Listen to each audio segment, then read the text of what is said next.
وەرزی سەرماوسۆڵە و بەفربارین لە دەڤەری سۆران دەستی پێکرد. سەرڕای ئەوەش کە لە ماوەی ڕابردوودا لەلایەن چالاکانی دەڤەرەکەەوە کەمپین بۆ پێدانی نەوت بە هاوڵاتیان پێکهێنرا، بەڵام هاوڵاتیان تا ئێستا نەوتیان پێنەدراوە و نیگەرانن لەوەی حکوومەت ئاوڕیان لێناداتەوە و بەدەم داواکاریانەوە نایات. دابیرکردنی سوتەمەنی لەلایەن حکوومەتەکان لە پێداویستی سەرەتاییەکانە کە دەبێت حکوومەتەکان بۆ هاوڵاتیانی خۆی دابین بکات، بەڵام حکوومەتدەستان لەم هەرێما پێدەچێت بۆی زۆری پڕژانیان بە گەندەڵی و پڕکردنی جیفانی خۆیان و دزینی قوتی ئەو خەڵکە نەپڕژێنە سەر ئەوەی کە ئەم ڕاستیان بیسوبێتەوە کە دەبێت دەسەڵات و حکوم لە بەرژەوەندی هاوڵاتیان دابێت.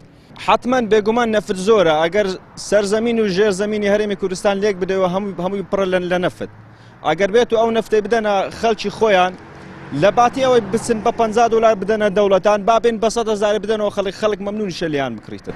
نەوت گیرانە، ئێمە وەکو خەڵکی سۆران وەکو وڵاتیان سۆران ساڵانە ئەو چێشەمانەوە دروستەبی خەڵکی هەرێمی کوردستان کە وەرزستان هات حکوومەت بێ پلانی حکوومەت وای کردووە خەڵک بکەویتە قەیرانی نەوتەوە، یعنی بەو بێ پارێ بۆ بێ معاشیەوە خەڵک ناتوانێت توانای ئەوەی نییە نەوت بە 150,000 بکرێت.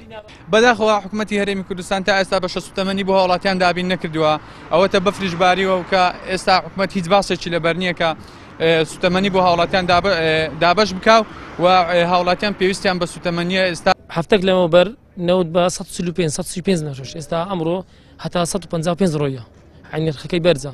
هۆکارەکە شێوەیە کە حکوومەت زۆر بە سستینەوە تەوزیعەکە بۆ نمونە ئێستا نەوتی پارساڵ شێوەی هاوڵاتی وەرگرتێ لە سۆران.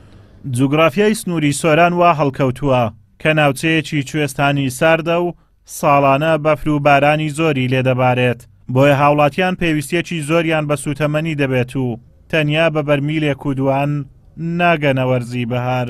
ئەمە لە کاتێکدایە لە ئێستاشدا بەرمیلێک نەوتی سپی لە بازاڕەکانی سۆران بە 155,000 دینار دەفرۆشێت. ئەمە شوای کردووە ئەرچی سەرشانی هاوڵاتیان قورستر بێت. قایمقامی قەزای سۆرانیش دەڵێت لە ناوچە کوێستانەکانەوە دەست بە دابەشکرانی نەوتکراوە و ئومێد دەکەین ئەم ساڵ بەرمیلێک نەوت بە هاوڵاتیان بدرێ. بەرمیلێکی نەفتی بەشی خەڵکی ناکە، بەڵام وەزی حکوومەتی عراقی ئەوە بوو جارە ئەمە لە ڕێگەی حکوومەتی عراقیمان لە بۆ دەهات. حکوومەتی عراق چەند ساڵ لەگەڵ ئەو حساری لەسەر کوردستانی دانابوو، ئەو نەفتەشی خست بۆ زمنی ئەو حسارەی لە کوردستانیش نەفتی سپی بەرهەم نایدری ئیدی ئەتیمادمان لەسەروان بووە. ئەو ساڵ ئەگەر وێ ڕابگەین بەرمیلێک نەفت بدەین پێمان وێ شتێکی باشە، چونکە تاسی لەسەر بازاڕیشەکە.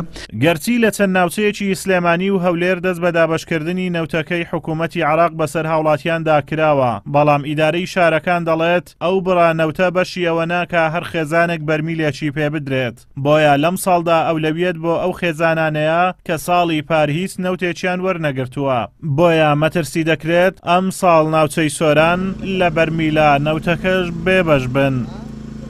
وەرزی سەرماوسۆڵە لە دەڤەری سۆران دەستی پێکرد.